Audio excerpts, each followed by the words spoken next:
A very good afternoon to everybody. I am not supposed to speak, but to introduce the topic, speakers are here and we will be listening to them. As it has already been informed, a group of curious and concerned students have erected this, let me say, institution, wherein such discussions are to be held frequently, as they say, as they have pledged to themselves. I think they need all kinds of encouragement and support. The two eminent speakers may not be surprised to know that these students tried their best to get a space within the university campus. For some obvious but unstateable reasons, these students have been otherized by their own alma mater. And in the face of this, a bit frustrated, they could discover this space, this particular venue. Afzal Saab, himself a teacher, deserves laurels for his generosity of offering this space pro bono. Not that their alma mater has really been generous about letting dissent expressed in its history.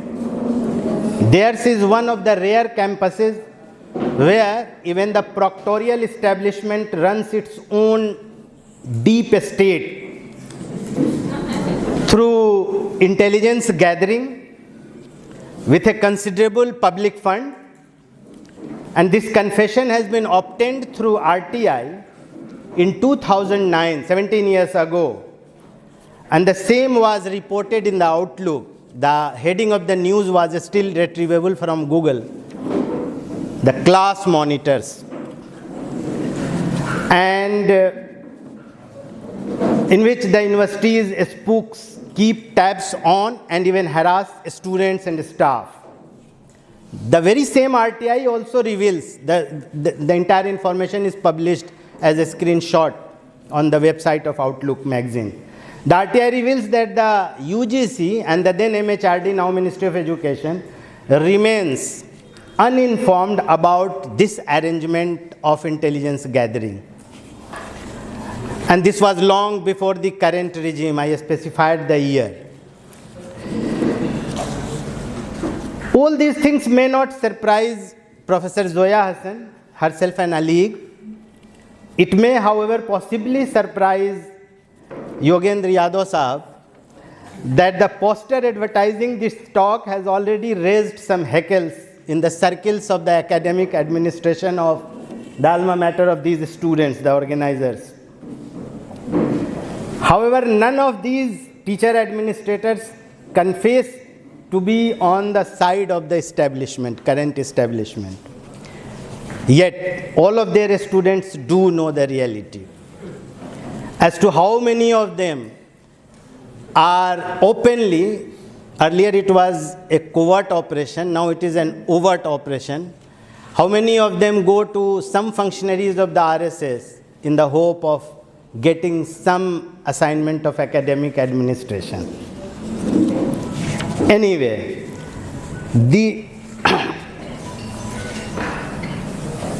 the marginalized students of Hindus and non-Hindus have already been facing otherization in various forms. Thus, we are always face to face with the experience of and observations about this egregious phenomena based on gender, caste, class, region, ethnicity, religion, language, and so on. Academic interventions and contemporary experiences are there, about which our learned speakers would tell us. Just a bit of introduction about othering. In terms of academic interference, it was perhaps Edward Said in his seminal work, 1978 work, Orientalism, when he conceptualized othering as the process through which the West constructs the East or the Orient as a fundamentally distinct, inferior, exotic, and often threatening counter part to itself. This binary opposition positions the Orient as the other, irrational, backward, despotic, and dangerous, in contrast to the West's self-perceived rationality, progress, superiority, and dynamism. So Orientalism, this way, is a foundational text in these kinds of post-colonial studies that critiques how Western scholarship, literature, and politics have historically represented and dominated the Orient. Said argues that Orientalism is not just an academic field but a pervasive discourse tied to imperialism and all the discourses of dominance and hegemony, where the West exaggerates itself, exaggerates the differences, presumes its own superiority, and applies cliched models to perceive and control the East. How is it relevant to us? With the experiences, we can understand how a variant of this kind of Orientalism or otherization is already underway in various parts of the world, including our country. Now, a bit on enemy within. Several academic works have appeared in recent years.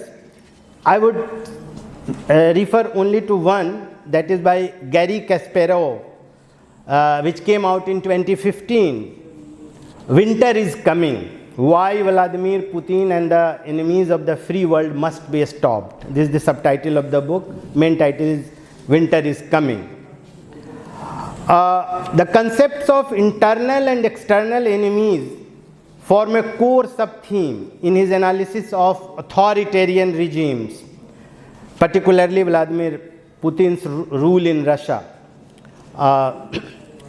Much of international disorder has happened in last few days. So, Indo-Russian relationship has undergone a different change under the dictate of somebody else, we know. So Kasparov frames these as tools of dictatorial propaganda and power maintenance, drawing on historical patterns from fascist and totalitarian systems to argue that such regimes thrive by manufacturing threats to justify control and repression. So Kasparov posits that dictatorships often begin with a foundational myth of national or group victimization, portraying the country as historically wronged by outside forces. That is how majoritarianism is operating within our country also. So this narrative allows leaders to identify and persecute the internal enemies, such as political opponents, dissidents, journalists, bloggers, protesters, who are blamed for undermining the state's strength. Once internal enemies are depleted or subdued, Kasparov argues, I'm basically hiding behind international events.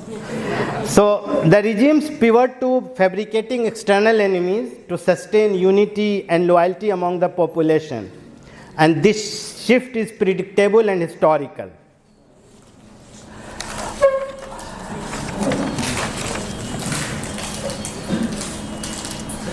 Third book relevant to this theme, which may be a recommended reading for us to make sense of the kind of times we are living in, is a booklet, Psychopolitics, Neoliberalism and New Technologies of Power.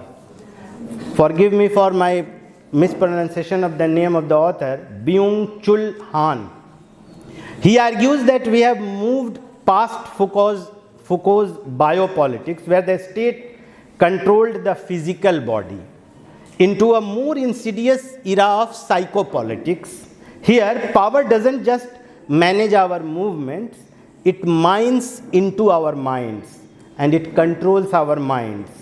If we feel damned to futility, Han's diagnosis suggests it is because the system has tricked us into believing we are a free agent when we are actually a exploiting laborer. My task here was mainly to introduce the two eminent academics. In the case of the other speaker, his academic eminence has graduated into full-time political activism, much needed at this point of time.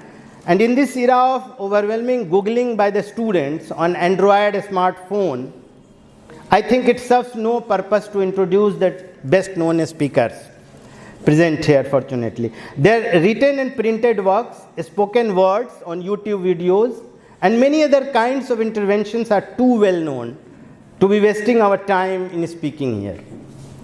Most recent of Yogendra Yadav's spectacular interventions was in the SIR of the Election Commission of India, which I think he would argue is yet another potent tool of institutionalized and very crippling othering.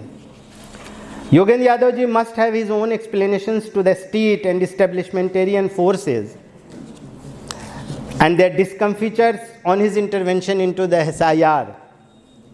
For the purposes of tactics as well as conviction, this resistance to majoritarianism desperately needs moral force for solidarity and resistance that warrants an intervention into resisting the minority conservatism and communalism as much as mobilizing resistance against majoritarianism, which is the bigger and immediate threat. Else, the solidarity faces erosion of moral authority and credibility. Thus, if a Ravish Kumar speaks against majoritarianism and an Arfa Khanam goes silent on minority regressivism, the credibility of resistance and moral authority of solidarity suffers a blow. There appears a crack in this pious act of mobilizing support for resistance and solidarity. Professor Zoya Hasan is one of those rare academics to have not lost sight of this reality. The girl students in particular present here, who are more invested into the gender issues among the minority, must have gone through her very significant essay in the EPW, Economic and Political Weekly, in January 1989.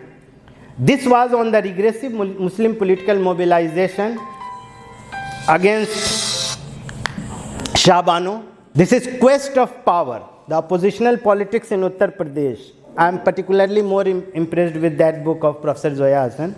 This is a book on the decline of the Congress, but it also explains communalization of socio-political processes in the 1980s, and thus it prognosticated long before about the situation we have unfortunately reached now. The establishment has an argument, as well as in our university administration, the establishment has an argument against Mr. Yadav on SIR.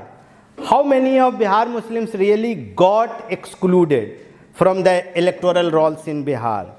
And such a precise list has really been submitted by the opposition political parties to the ECI, Election Commission of India, to the media, to the judiciary, even while institutional meltdown is so menacingly evident.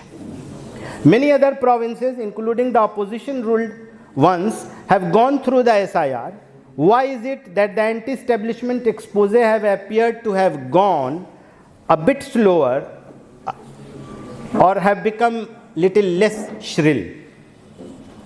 We expect Yogendra Yadav ji would explicate on this by way of illustrating the contemporary experiences of othering in India. So, with these few words, I take your leave, and I request Professor Zoya Hasan to let us know about the theme.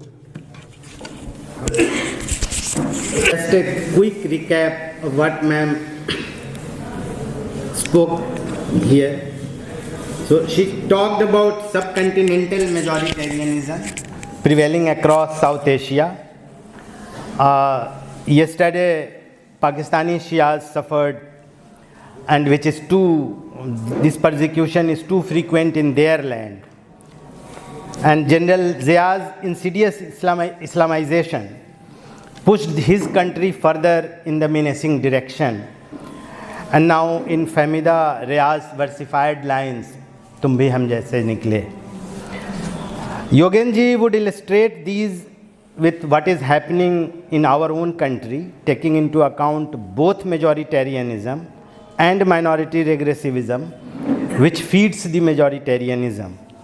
So, ma'am very well explained authoritarianism and majoritarianism and fine distinction between the two. Even the emergency era, when anti-emergency crusade was going on, so the so-called Cultural Organization of India, the largest in the world, they say, they called themselves smugglers of truth. And these smugglers of truth, bearing saffron flag, found enough of support and patronage from the USA, which has been very well demonstrated in a recent research by Andrew Clemens, and the two authors are there, and the essay is with the same title, Smugglers of Truth, in Modern Asian Studies.